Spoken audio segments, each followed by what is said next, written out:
Good morning, freelancers. Welcome to week 6 and session 2. Happy Monday. I hope you guys had a great weekend. I'm looking forward to what this week holds for us. Right off the bat, sign up for an editorial meeting. It's the last bullet on the update below. The link is also in your calendar or on your to-do list. I have openings today, Wednesday, next Monday, next Wednesday. If those times don't work for you, the editorial meetings are required for piecing together your success in the course, piecing together your letter grade at the end. So please reach out and we can make arrangements for an alternative time if your work schedule or your school schedule does not match what I am providing. I'm happy to reply via email and make those arrangements with you guys. Right off the bat this Tuesday, your copy is due for session 2. And whether you are sticking with the same composition and deepening that work or switching to a new composition, you need to make a post because it's a new discussion board. We're refreshing, we're blank slating it, we are starting over with session 2. So title, image, summary, link, bio, that advertising format, set that up right away. And remember, just like last session, that even though the copy is due, it just needs to be as complete as possible. And for each of us, that's different, depending on our lives, our writing process, etc. The soft goal would be that if you're able to finish it, get enough out there that a reply to your work would be meaningful. And then by Sunday, try to have your composition finished in terms of length and development. And then we just start our pattern, same as last session. So every due date, Tuesday, Thursday, Sunday, something is due. So the copy is up on Tuesday, and your first review of someone else's work is Thursday. Your first guided revision is done on Sunday. And then review next Tuesday, revision next Thursday, review next Sunday, final revision the following Tuesday. So again, this is just a kind of marching pattern that we are doing. Look at others' work, look at your own work, look at others' work, look at your own work. The instructions, therefore, are pretty copy-paste from session 1. The deadlines, obviously, have been updated to reflect where we're at in the new calendar. And then a couple places, first session now says second session. But the really important change has to do with the revision or re-envisioning instructions. During our first session, you were tasked with essays resource, the one that discussed writing with sources, so SIP format and works cited entries, and then also the PI paragraphs and claims resources. Now, these were outlined to match exactly the learning outcomes for English 101. So that's why centering your revisions around these different topics was so essential, or is so essential, I should say. And now we are moving on to a few more, new resources. I still want you to be applying and practicing what you explored with those first 3 resources, but we're going to deepen things. We're going to go into the rhetorical situation, 5 comma rules, and academic voice. And I just want to remind you guys that you don't have to what's the word for this? You don't always have to adhere to what is being suggested via these resources. So as you're writing up your revision and you're reflecting on how the revisions are going, you can push back. You can say, the resource says this, but I feel this way about my own composition. The point is that you are grappling with the information. You're considering what the resource has to say and then sort of wrestling with that and trying to figure out, how does that actually look in practice or in a piece of writing, in a piece of my own writing? How does that feel for me as a writer with a unique identity and voice that is so precious to me as an independent person? Personally, I think that these resources could be a little more overwhelming because the rhetorical situation resource is slightly abstract and it takes some time to just think critically. It shouldn't all register at once. It's the kind of thing that you would return to over and over again, and you might get a new little nugget out of it. The commas resource is overwhelming because it's technical, but really it's meant to inspire style and creativity and variety and voice. But it requires a little bit more nuanced thinking and attention to detail. And then the academic voice one is probably the shortest and sweetest, but still requires you to just do a lot of subjective and artistic reflection on your own writing and the choices that you're making with voice.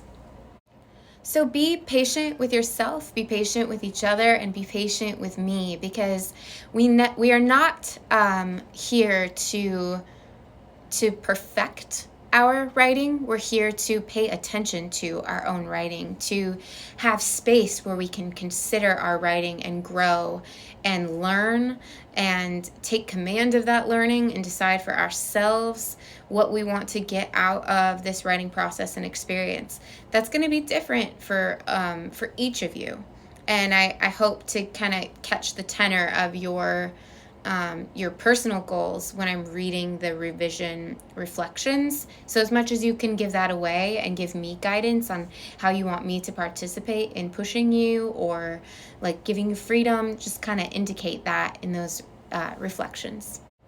While I'm here, I want to give you just a little bit more information about flexibility and grading. So first of all, flexibility. I've created this pattern so that you could experience this deadline pattern, so that you can experience what I see as like an ideal situation that you would, like I said earlier, look to someone else's work, look to your own work, look to someone else's work, look to your own work, not have to cram everything into one day at the end of the week.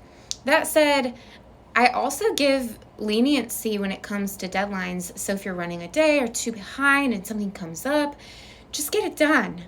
Get it done as soon as possible. Within a week is a good time frame. Keep me updated if you're really falling behind. But sometimes I've received feedback from students where they're like, it's just overwhelming that in this bad week that I was having, I had to have it like something was due every other day. Adjust. I'm flexible. So what's going to make you succeed? Just tell me your plan. I don't want you to completely rewrite the schedule, but if you need to every now and then, because that's how you're going to be successful, I'm here so that you will succeed. And you just need to let me know, what do you need in order to succeed? And I will do my best to adapt to whatever that is for you guys. And now on grades. I just have a printout, so I'm going to hold it for you, but this is on the course syllabus. If you go into Canvas on the left-hand side, it says Syllabus, Projects, and Textbook. If you click on Syllabus, there's a tab there that takes you to Workflow and Grades. And I just want to talk about the chart there that's like to earn an A, B, or C. And I want to point out that at this point in the quarter, every single one of you still has the opportunity to pass this course with a C or better. And a C is required for English 102, English 235, and lots of the different, like basically anything that you guys want to do with the course. This English 101 is a prerequisite for some history, psychology, sociology, business, etc. courses. And congratulations, every single one of you can still accomplish a C or better in this course. If you just go to that chart and read the column under C, you have to achieve all of these criteria in order to pass the course. So you can see, I need to do at least one of these things, at least 6 of these things, at least 2,000 of these things. Those are words, by the way. And I just want you to know, like, you can pass this course, and let's do that, right? And some of you are like, but I want to more than pass. Well, most of you still have the opportunity to earn up to an A. I mean, really, almost all of you have the opportunity to earn up to an A at this point in the quarter. The reason why I'm holding back my language there a little bit is that some of you will need to complete makeup work. And I think the most important makeup work to highlight in this video for the whole group of you is the revisions. So If during session 1 you missed a revision or some revisions, like I said earlier in this video, those correlate with the course learning outcomes. That's why in order to pass the course, you have to have a bare minimum of 6 revisions. And those 6 revisions reflect the requirement that you would grapple with all 6 of the course learning outcomes. So I will be this week and next really I've been trying to process like the best way to communicate with you guys about this, but I will be looking at what everyone needs in order to earn ABC and kind of contacting you via email. Make sure you're checking those to give you updates on it and to really facilitate some conversations about that. Maybe even as I'm saying this is something that we can chat through in the editorial meetings when we're, able to like discuss it in person, in person or via Zoom. That seems like an appropriate place to hash this out. But I really just wanted to emphasize here that now is the time to really reflect on what is my end of game goal and how do I get it, and to make sure that we have mutual clarity about what is required of you in order to achieve an A, B, or C for the course. I will throw out, just because I'm, spitballing here as a caveat, that a D is still a passing grade in terms of other, institutional policies and whatnot. And really, I only care about grades as much as you do. So you guys drive this conversation, you let me know. But this is the session to really set things in stone and ensure that you guys have the ability to achieve your own goals. So all grades are still available to you. A passing grade is available to everyone. Let's do this. Honestly, as a team, let's accomplish something together. I hope that you will maintain just a positive, supportive, encouraging learning environment through this session 2. You guys did a really nice job in session 1 of just cheering each other on with your topics and your writing. More of that. And especially because this session is so crucial to actually like passing the course. I mean, so many students in English 101 fall by the wayside at this point in the quarter, and I just want to let you guys know the truth, which is that the words you choose to use with one another really could make the difference. They could make this a welcoming space where people feel freed up to succeed, and I'm asking you, it's your choice, but I'm asking you to join me in creating that space and really experiencing some joy with being a freelancer this quarter. All right, I'm done begging. Have a great week, and I really look forward to touching base with you soon about your writing and your progress, etc. Talk to you guys soon.